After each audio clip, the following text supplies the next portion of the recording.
Hello there, it's Alison Henderson with Moving Image Consulting, and we're still talking about soft skills and how we're going to turn those soft skills into hard assets for your business. You're going to make more money.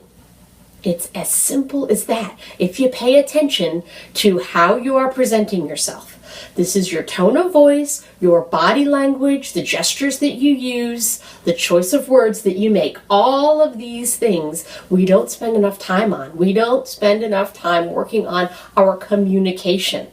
We spend so much time looking at how we're communicating online and through our website and all sorts of other places. But if you do a lot of person-to-person contact sales or meetings and you're a team leader, you really need to be also thinking about your soft skills. So far we have talked about putting your feet on the floor. We've talked about the power of silence. And today we're going to talk about the size of your kinesphere. Now, kinesphere is just a fancy word for the space that you take up. Okay? Some people don't take up a whole lot of space. They tend to gesture very close to the body. Some people are very gregarious and they use up a lot of room. It's time to start thinking about listening with your eyes and noticing if you're using gestures that are too large for someone else. If someone else is using smaller and smaller body language and they're kind of shrinking away from you, that's the time when you need to realize, oh, maybe I'm encroaching on their personal space.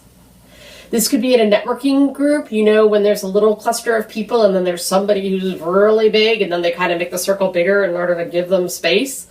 Or if you ever watched at a coffee shop, this is a fun exercise, go to a coffee shop and sit and watch. If there's somebody that's way big with their gestures and encroaching in on the other person's space across the table, watch them kind of shrink back and get closer and closer to the back of their chair because the other person, they don't know that well and they're encroaching on their personal space. Personal space is a big deal. And it's part of your soft skills and the impression that you're leaving on someone else. So use your eyeballs and judge whether you can have a larger or should be using a smaller kinesphere. Check back here at Moving Image Consulting. We always have great tips for you that are actionable, things you can use today to turn those soft skills into hard assets.